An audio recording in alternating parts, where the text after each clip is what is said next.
আসসালামু আলাইকুম প্রিয় বন্ধুরা, আজকে ক্লাসটি অত্যন্ত গুরুত্বপূর্ণ একটি ক্লাস হতে যাচ্ছে ইনশাআল্লাহ। কারণ আজকে যে বিষয়গুলো নিয়ে কথা বলবো, যে টপিকের উপর কথা বলবো, এই টপিক থেকে প্রতিটি চাকরি পরীক্ষা বলি বা যে কোনো প্রতিযোগিতামূলক পরীক্ষায় একটি বা দুটি প্রশ্ন এখান থেকে কমন থাকেই। সুতরাং আজকের ক্লাসটি অত্যন্ত গুরুত্বপূর্ণ এবং আমরা এটা মনে রাখবো যে কোনো চাকরির পরীক্ষায় যে সমস্ত টপিক থেকে কোশ্চেন আসে, বুঝতে হবে ওখানেই ঝামেলাটা আছে। অর্থাৎ ওখানে এমন কিছু কনফিউশন আছে যে স্টুডেন্টরা বা চাকরি প্রত্যাশীরা খুব সহজে সেটাকে আয়ত্ত করতে পারে না। আর খুব সহজে কোনো বিষয় কিভাবে আয়ত্ত করা যায় সেটাই হচ্ছে আমার কাজ। আয়ত্ত করানোর কাজটা হচ্ছে আমার উপর বিশ্বাস রেখে ভিডিওটি দেখতে থাকো। আশা করি চমৎকার উপকৃত হবে ইনশাআল্লাহ। তো যাই হোক, এখানে আমি বেশ তিনটা বিষয় লিখেছি। তার প্রথম সেটা হচ্ছে আনকাউন্টেবল নাউন প্রবলেমস। আচ্ছা, নাউনকে আমরা বেশ কয়েকটা ভাগে ইতিপূর্বের যে ক্লাসটা নিয়েছি সেখানে ভাগ করে সেটাকে আমরা বোঝার চেষ্টা করেছি। কিন্তু গণনার ভিত্তিতে নাউনকে আবার আমরা জানি যে দুইটা ভাগে ভাগ করা যায়, একটা হচ্ছে কাউন্টেবল নাউন আর একটা হচ্ছে আনকাউন্টেবল নাউন। কাউন্টেবল নাউন হচ্ছে যেগুলো হচ্ছে গণনা করা যায়, আর যেগুলো গণনা করা যায় না সেগুলো হচ্ছে আনকাউন্টেবল নাউন। এখন কাউন্টেবল নাউন আর আনকাউন্টেবল নাউন পড়লে বা শিখলে বা চিনলে আমার কি লাভ আসলে? হ্যাঁ, এটা আমাকে বুঝতে হবে। মানে আমার ক্লাসের একটা বিশেষ বৈশিষ্ট্য হচ্ছে যা আমি শিখবো সেটা আমি কেন শিখবো সেটা আগে আমাকে বুঝতে হবে।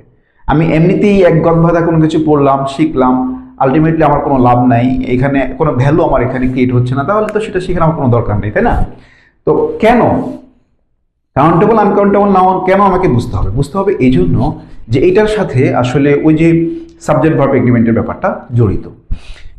কিভাবে জড়িত এইভাবে যে কাউন্টেবল নাউনগুলো হচ্ছে গণনা করা যায় মিন্স এটা হচ্ছে প্লুরাল হয়, সিঙ্গুলার প্লুরাল হয়। বাট আনকাউন্টেবল নাউনের সিঙ্গুলার কেবলই সিঙ্গুলার, এটার কোনো প্লুরাল হয় না। তো আমরা গত ক্লাসে যে শিখেছিলাম যে নাউন পাঁচ প্রকারের মধ্যে হচ্ছে কি সেগুলো, এক নম্বর হচ্ছে প্রপার, দুই হচ্ছে কমন, তিন হচ্ছে কালেকটিভ, চার হচ্ছে ম্যাটেরিয়াল এবং পাঁচ হচ্ছে অ্যাবস্ট্রাক্ট।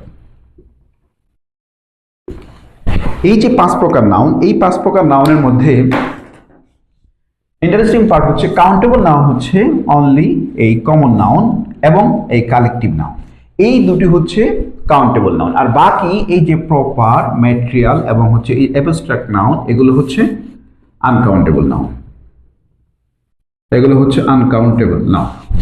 আর এই দুটো হচ্ছে কাউন্টেবল। এখন এই কাউন্টেবল আনকাউন্টেবল নাউন চিনে আমার লাভটা কি? আমার লাভটা হচ্ছে আমরা এটা বুঝতে পারবো যে এই কাউন্টেবল নাউনগুলোর সবসময় মানে এগুলো হচ্ছে সিঙ্গুলার এবং প্লুরাল দুইটাই হয়, অর্থাৎ এগুলো প্লুরাল হতে পারে। বাট আনকাউন্টেবল নাউন সেগুলো কখনোই সেগুলোর প্লুরাল হয় না, অলওয়েজ সেগুলো সিঙ্গুলার থাকে। বাট কোনো কারণে যদি সেটাকে প্লুরাল করতে হয় তাহলে এর আগে একটা কমন নাউনকে এনে সেই কমন নাউনটাকে প্লুরাল করে ওই আনকাউন্টেবল নাউনকে প্লুরাল করতে হয়। খুব সংক্ষেপে যদি বলি, যেমন কমন নাউন কি, যেমন একটা কমন নাউন যদি আমরা বলি, একটা কমন নাউন হচ্ছে স্টুডেন্ট। স্টুডেন্ট, এটা প্লুরাল হচ্ছে স্টুডেন্টস, তাই তো? এখন আনকাউন্টেবল নাউন কি? যেমন আনকাউন্টেবল নাউন হচ্ছে সুগার, এটা হচ্ছে আনকাউন্টেবল নাউন। এখন এই সুগারকে, এটার কোনো প্লুরাল ফর্ম হয় না, কিন্তু কোনো কারণে যদি আমার এটাকে প্লুরাল করতে হয় তাহলে যেটা করতে হবে সেটা হচ্ছে এটার আগে অর্থাৎ একটা স্ট্রাকচার আমাকে ফেলে এটাকে প্লুরাল করতে হবে। স্ট্রাকচারটা কেমন? স্ট্রাকচারটা আমরা একটু যদি দেখি, স্ট্রাকচারটা হবে অনেকটা এমন যে যেমন 2 bags of sugar, 2 bags of sugar। এই যে সুগারকে মানে সুগার আনকাউন্টেবল নাউন বা এটাকে ম্যাটেরিয়াল নাউন যেই বলি না কেন, এটাকে আমি প্লুরাল করেছি কিভাবে? এটা আগে এই যে ব্যাগটা বেসিক্যালি কাউন্টেবল নাউন এবং এটাকে বলা যায় কমন নাউন। তো কমন নাউন বা কালেকটিভ কমন নাউন বা হচ্ছে কাউন্টেবল নাউন যাই বলি না কেন, সেটার সাথে এস বসিয়ে সেটাকে আমি প্লুরাল করেছি। তারপরে হচ্ছে এই যে টোটাল সুগারটাকে হচ্ছে আমি প্লুরাল করেছি। তার মানে যে কোনো আনকাউন্টেবল নাউনকে যদি আমাকে প্লুরাল করতে হয় তাহলে যে সিস্টেমটা বা স্ট্রাকচারটা ফলো করতে হয় সেটা হচ্ছে প্রথমে পরিমাণবাচক বসবে, তারপর হচ্ছে অংশবাচক, তারপরে হচ্ছে একটা অফ বসবো, তারপর হচ্ছে যে আনকাউন্টেবল নাউনটা আছে সেটাকে আমি বসায় দেবো।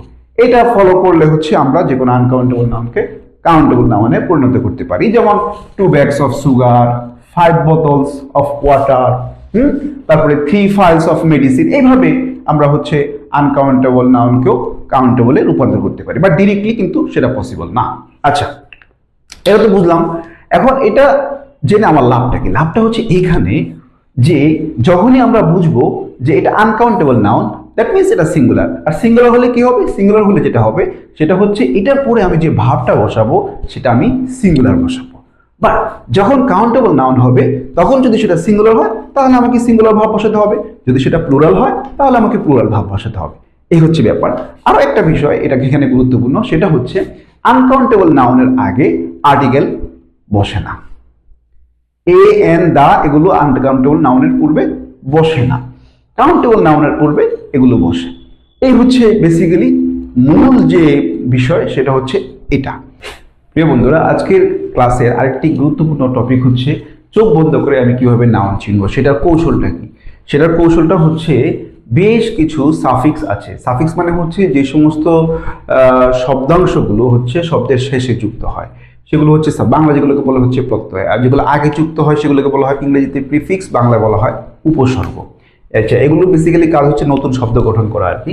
তো যাই হোক, তো এরকম কিছু সাফিক্স হচ্ছে যেগুলো হচ্ছে আমি এখানে লিখেছি। এগুলো যখন আমরা দেখবো কোনো শব্দের মধ্যে আছে তাহলে আমি চোখ বন্ধ করে বুঝে রাখবো এটা হচ্ছে একটা নাউন। এখন দেখতে এবার যেমনই লাগুক না কেন এটা একটা নাউন। সেগুলো কি সেটা আমরা একটু দেখার চেষ্টা করি। যেমন কোনো শব্দের শেষে যদি TION থাকে তাহলে সেটা নাউন, নিশ্চিত নাউন, কোনো সন্দেহ নাই। যেমন অ্যাকশন। তারপরে SION কনফিউশন, ড্রাইভার, মানে যদি থাকে তাহলে সেটা নাউন। যেমন ড্রাইভ হচ্ছে একটা ভার্ব, ভার্বের শেষে টা যুক্ত হয়ে সেটা হয়ে গেছে একটা নাউন। ঠিক একেবারে অ্যাক্ট হচ্ছে একটা ভার্ব, এটার সাথে যুক্ত হয়ে এটা একটা নাউন হয়ে গেছে। ঠিক একেবারে হুড, যেমন চাইল্ডহুড, তারপর হচ্ছে মাদারহুড, এরকম। তারপরে ডম, ফ্রিডম, কিংডম, এগুলো। তারপরে নেস, কাইন্ডনেস, হলিনেস ইত্যাদি। তারপরে TH, গ্রোথ। এরকম যে কোনো শব্দের শেষে যদি TH থাকে তাহলে সেটা হচ্ছে নাউন।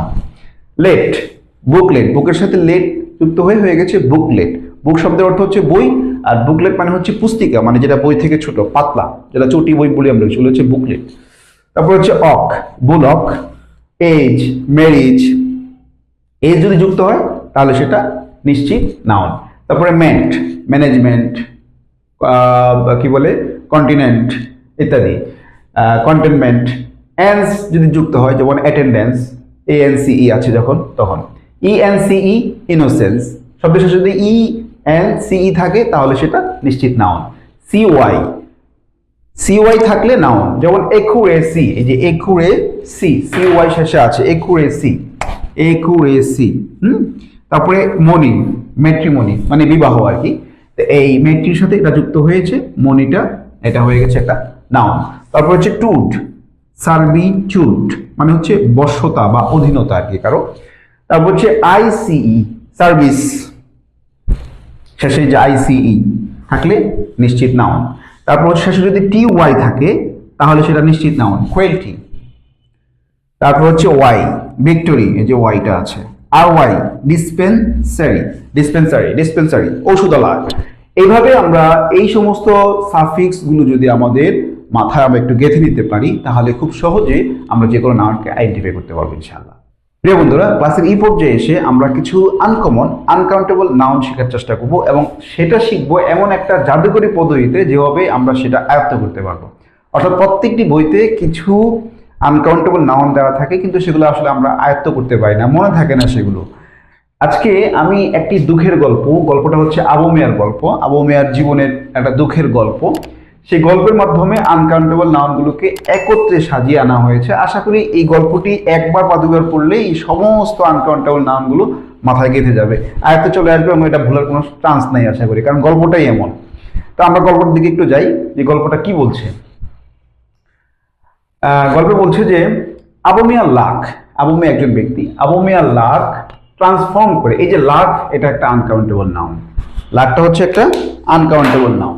আবু মিয়া লাখ, আবু মিয়া লাখ মানে ভাগ্য, ট্রান্সফর্ম, এই যে ট্রান্সফর্ম মানে ট্রান্সফরমেশন, ট্রান্সফরমেশন, ট্রান্সফরমেশন এটা একটা আনকাউন্টেবল নাউন। আবু মিয়া লাখ ট্রান্সফর্ম করে তাকে পোভার্টিতে নিয়ে যায়, মানে দারিদ্রতায় তাকে নিয়ে যায়, পোভার্টি, তাহলে পোভার্টি হচ্ছে একটা আনকাউন্টেবল নাউন। কেন তাকে পোভার্টিতে নিয়ে যায়? কারণ সে কখনো বাবা মায়ের অ্যাডভাইস শুনতো না, শিক্ষকের দেয়া ইনফরমেশন গুলো মনে রাখে নাই, সে বাবা মায়ের দেয়া সে অ্যাডভাইস এবং শিক্ষকের দেয়া ইনফরমেশন এগুলো সে মনে রাখে নাই।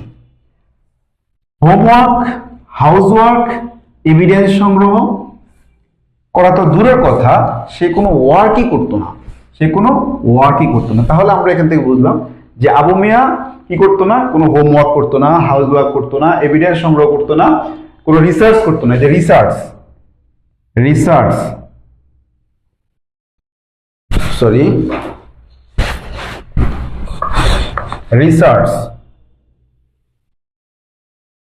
এই রিসার্চটা হচ্ছে একটা আনকাউন্টেবল নাউন। সে কোনো রিসার্চ করতো না, হ্যাঁ, সে কোনো ওয়ার্কই করতো না বেসিক্যালি। এই সবগুলো হচ্ছে আনকাউন্টেবল নাউন। তার মাঝে ইন্টেলিজেন্স ছিল, এই যে ইন্টেলিজেন্স এটা একটা আনকাউন্টেবল নাউন। কিন্তু অনেস্টি ছিল না, আনকাউন্টেবল নাউন। সে ভাবতো বাবা মা কেবলই মানি মেশিন, এই মানি মেশিনারি, মানি হচ্ছে আনকাউন্টেবল নাউন, মেশিনারি হচ্ছে একটা আনকাউন্টেবল নাউন। এত ফেয়ারের কিছু নাই, অর্থাৎ বাবা মাকে এত ফেয়ার বা ভয়ের কিছু নাই, ফেয়ার, আনকাউন্টেবল নাউন। কারেজ রাখতে হবে, অর্থাৎ নিজের কাছে কারেজ রাখতে হবে, তার ভাবনা আর কি, এই কারেজটা একটা আনকাউন্টেবল নাউন।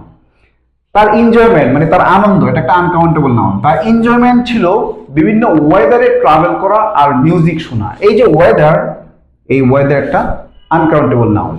ট্রাভেল এটা একটা আনকাউন্টেবল নাউন। মিউজিক এটা একটা আনকাউন্টেবল নাউন। সে সবসময় ভালো ভালো ফুড, ফুড এটা একটা আনকাউন্টেবল নাউন। ফুড যেমন উন্নত rice, uncountable noun. Well salt দিয়ে ভুনা করা মিট, মিট মানে কি, গরুর মাংস, কি দিয়ে ভুনা করা, তেল নুন দিয়ে ভুনা করা মিট সে খেত। আর কি খেত, চিজ এবং বাটার মাখানো ব্রেড। এই বাটার এটা হচ্ছে আনকাউন্টেবল, মিট আনকাউন্টেবল, ব্রেড এগুলো হচ্ছে সবই আনকাউন্টেবল। এবং এবং কি করতো সে, দামি মিল্ক, কফি ছিল তার পছন্দ। তাহলে মিল্ক, কফি এগুলো সব হচ্ছে আনকাউন্টেবল নাউন। আচ্ছা, তাহলে এখন কি হলো, কিন্তু হঠাৎ একদিন সিনারি বদলে যায়। এই সিনারিটা কি, আনকাউন্টেবল নাউন। এয়ার বাহিত মানে হচ্ছে কি, বায়ুবাহিত, বায়ুবাহিত বাতাসবাহিত মিজেলস রোগে, এই মিজেলস মানে হাম, হচ্ছে হাম ধনুষ্টঙ্কার ডিপথেরিয়া, সে একটা হাম, মিজেলস হাম রোগে, তাহলে মিজেলসটা হচ্ছে একটা আনকাউন্টেবল নাউন। মিজেলস রোগে তার জীবনের সানশাইন মানে জীবনের যে আলো সেটা কি হয়ে গেছে, নিভে গেছে, নিভে গেছে চিরদিনের জন্য। নেমে গিয়ে কি হয়েছে, তার লাফটার, তার যে হাসি, মুখের যে হাসি সেটা কি চলে গেছে, চলে যায়। আজ তার অ্যাকোমোডেশন নেই, আজ তার অ্যাকোমোডেশন মানে তার আজকে বাসস্থানই নেই, তার এমন একটা অবস্থা হয়ে গেছে।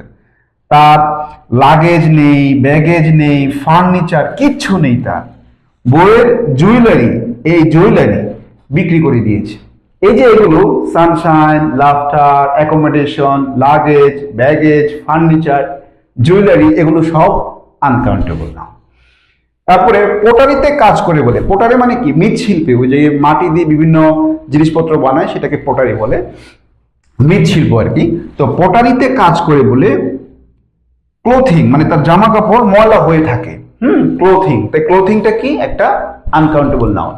কিন্তু ধোয়ার মতো স্যান্ড বা সোপ তার নেই, মানে জামা কাপড় যে ধোবে সেটার মতো সাবান তার নেই, স্যান্ড তার নেই। কিছুদিন আগে একজন ট্রাফিক পুলিশ, এই ট্রাফিক এটা হচ্ছে একটা আনকাউন্টেবল নাউন। ট্রাফিক পুলিশ তাকে একটি সিলভার রঙের শার্ট দান করেছিল। এই সিলভার এটা একটা আনকাউন্টেবল নাউন। তাহলে এই যে ছোট একটা গল্প, যে গল্পটা হচ্ছে কি আবু মিয়া লাভ ট্রান্সফর্ম করে তাকে পভার্টিতে নিয়ে যায়, কারণ সে কখনো বাবা মায়ের অ্যাডভাইস এবং শিক্ষকের দেয়া ইনফরমেশন মনে রাখে নাই। হোমওয়ার্ক, হাউস ওয়ার্ক, এভিডেন্স সংগ্রহ করা, রিসার্চ করা তো দূরের কথা, সে বেসিক্যালি কোনো ওয়ার্কই করতো না। তার মাঝে ইন্টেলিজেন্স ছিল কিন্তু অনেস্টি ছিল না, যেটা হয় আর কি, আমাদের অনেকের মাঝে কিন্তু এরকম আছে, অনেক ইন্টেলিজেন্ট বাট ডিসঅনেস্ট। সে ভাবতো বাবা মা কেবলই মানি মেশিনারি। আচ্ছা, এত ফেয়ারের কিছু নাই, কারেজ রাখতে হবে। তার এনজয়মেন্ট ছিল বিভিন্ন ওয়েদারে ট্রাভেল করা আর মিউজিক শোনা। সে সবসময় ভালো ভালো ফুড যেমন উন্নত রাইস, ওয়েল, সল্ট দিয়ে ভুনা করা মিট, চিজ এবং বাটার মাখানো ব্রেড এবং দামি মিল্ক কফি খেত। কিন্তু হঠাৎ একদিন সিনারি বদলে যায়। সিনারি এয়ারবাহিত মিজেলস রোগে তার জীবনের সানশাইন নিভে চিরদিনের জন্য লাফটার চলে যায়, মানে হাসি চলে যায়। আজ তার অ্যাকোমোডেশন নেই, মানে বাসস্থান নেই, লাগেজ নেই, মানে হচ্ছে সুইটকেস, ব্যাগেজ মানে ব্যাগ, ফার্নিচার, কিচ্ছু নেই তার আজকে। বইয়ের জুয়েলারি মানে সোনা দানা যা কিছু ছিল সেগুলো কি করে দিয়েছে, বিক্রি করে দিয়েছে। পটারিতে কাজ করে মানে মৃৎশিল্পে কাজ করে বলে ক্লোথিং বা জামা কাপড় ময়লা হয়ে থাকে, কিন্তু ধোয়ার মতো স্যান্ড বা সোপ, সাবান কিচ্ছু নেই। কিছুদিন আগে একজন ট্রাফিক পুলিশ তাকে একটি সিলভার কালারের শার্ট দান করেছিল। প্রিয় বন্ধুরা, আনকাউন্টেবল নাউন আমরা তখন যেগুলো শিখলাম, এই নাউনগুলোর বিপরীতে এমন কিছু আবার কাউন্টেবল নাউনও কিন্তু পাওয়া যায়। তো সেটা যদি আমরা ক্লিয়ার না থাকি তাহলে কিন্তু আমাদের ভুল করার সম্ভাবনা থাকবেই। তো সেটা কি আমরা দেখি, যেমন ওয়েদার। ওয়েদার আমরা একটু আগে দেখেছি। ওয়েদার যেমন হচ্ছে আবু মিয়া সবসময় হচ্ছে বিভিন্ন রকম ওয়েদারে হচ্ছে সে ট্রাভেল করতে পছন্দ করে। তো এই যে ওয়েদার, এই ওয়েদারের বিপরীতে একটা কাউন্টেবল নাউন কিন্তু আছে, সেটা হচ্ছে ক্লাইমেট। তার মানে কাউন্টেবল নাউন এটা মানে হচ্ছে এটার সাথে কিন্তু এস বা ইয়েস বসতে পারবে, এস বা ইয়েস বসতে পারবে, কিন্তু এই ওয়েদারের সাথে কিন্তু কখনোই এস বা ইয়েস বসানো যাবে না। তারপর হচ্ছে ওয়ার্ক, এটার সাথে কখনো এস বসানো যাবে না, ওয়ার্কস বসানো মানে ওয়ার্কস হবে না। এই ওয়ার্কের বিপরীতে যে এটা কাউন্টেবল নাউন সেটা হচ্ছে জব, যার কারণে জব থেকে জবস হয়। অ্যাকোমোডেশন থেকে হাউস, হাউসেস হয়, বা 3, 4, 5 হাউসেস ইত্যাদি এভাবে আমরা বলতে পারি। আনকাউন্টেবল নাউন আগে কিন্তু আমরা কোনো সংখ্যাবাচক শব্দ কিন্তু আমরা বসাতে পারি না, যেমন 3 অ্যাকোমোডেশন বা 5 ওয়ার্ক এভাবে কিন্তু আমরা বলতে পারি না। তারপরে অ্যাডভাইস, অ্যাডভাইস, হ্যাঁ, এটার সেম অর্থই প্রদান করে, যেমন টিপ, সাজেশন, এগুলো কাউন্টেবল। যেমন আমরা টিপকে আমরা টিপস বলি, সাজেশনস এভাবে আমরা বলতে পারি। ইনফরমেশন, এটার কাউন্টেবল হচ্ছে ফ্যাক্ট, রিপোর্ট, এগুলো হচ্ছে কাউন্টেবল নাউন। মেশিনারি, এটা আনকাউন্টেবল, এটার কাউন্টেবল ফর্মটা হচ্ছে মেশিন, মেশিন থেকে মেশিনস বলা যায়। আচ্ছা, তারপরে মানি, মানি থেকে ডলার বা টাকা। মানি কিন্তু আনকাউন্টেবল, কিন্তু ডলার বা টাকা এগুলোকে আমরা কাউন্টেবল করতে পারি, মানে বা এগুলো কাউন্টেবল, যেমন হচ্ছে আমরা বলি না 5 টাকা, 10 টাকা, 100 টাকা, ক্রোড় টাকা, এইভাবে। মিউজিক, এটা আনকাউন্টেবল, কিন্তু যখন সং বলা হবে তখন কিন্তু সেটা কাউন্টেবল, সংস আমরা বলতে পারি। লাগেজ, লাগেজ আনকাউন্টেবল, বাট লাগেজের সমর্থক শব্দ সুইটকেস, এটা কিন্তু কাউন্টেবল। ব্যাগেজ মানে তলবি তলপা, এটার হচ্ছে কাউন্টেবল রূপ হচ্ছে ব্যাগ, যেমন আমরা বলি না ব্যাগস, এভাবে কিন্তু আমরা বলি। সিনারি, এটা আনকাউন্টেবল, কিন্তু এটার সমর্থক শব্দ ভিউ, ভিউ, যেমন আমরা বলি না যে ভিউ, ইউটিউবে কত ভিউ হলো বা ফেসবুকে কত ভিউ হলো, এই যে ভিউটা এটা কিন্তু কাউন্টেবল, এবং এটা কাউন্টেবল হওয়ার কারণে এটার সাথে একটা অ্যাজ বসতে পারে যখন প্লুরাল হয়। তারপরে ট্রাফিক, এটা আনকাউন্টেবল, যখন এটা কাউন্টেবল করা হবে তখন আমরা বলবো ভেহিকল। ট্রাফিক শব্দের অর্থ যানবাহন, ভেহিকল শব্দের অর্থ যানবাহন, একই অর্থ বাট আলাদা আলাদা শব্দ। ভোকাবুলারি, এটা আনকাউন্টেবল, এটার কাউন্টেবল রূপ হচ্ছে ওয়ার্ড, ওয়ার্ড, যার কারণে আমরা ওয়ার্ডের সাথে অ্যাজ বসে ওয়ার্ডস করতে পারি। তো প্রিয় বন্ধুরা, আজকের ক্লাসটি এতটুকুই। ভালো লাগলে শেয়ার করবেন। সবাইকে অনেক অনেক ধন্যবাদ। আসসালামু আলাইকুম।